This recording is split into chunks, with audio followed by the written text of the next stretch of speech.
বাংলাদেশি রোগীদের ভরসায় গড়ে ওঠা কলকাতার হাসপাতালগুলো মুখ থুবড়ে পড়েছে, যেগুলো বাংলাদেশি রোগীদের জন্য খুব পরিচিত ছিল। আজ সেগুলো চরম সংকটে। এর সঙ্গে প্রভাব পড়ছে সংশ্লিষ্ট অন্যান্য খাতেও। কিভাবে এই অবস্থা সৃষ্টি হলো, আসুন জেনে নেই। এক সময় বাংলাদেশ থেকে প্রতিদিন শত শত রোগী কলকাতায় আসতেন।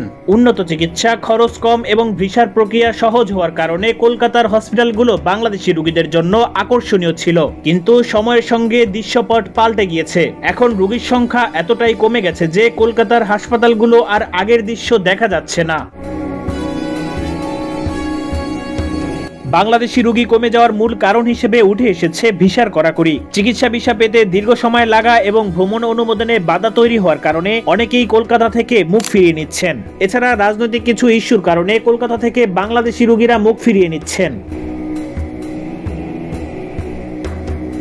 রোগীর সংখ্যা কমে যাওয়ায় হাসপাতাল শুধু নয়, আশেপাশের হোটেল এবং অন্যান্য সেবা খাতেও দেখা দিয়েছে মন্দা। এই সংকট কাটিয়ে ওঠার জন্য দুই দেশের মধ্যে আরও কার্যকর সমঝোতা প্রয়োজন। ভিসার প্রক্রিয়া সহজ হলে এবং রাজনৈতিক সম্পর্ক স্থিতিশীল হলে হয়তো এই পরিস্থিতি আগের মতো স্বাভাবিক হতে পারে।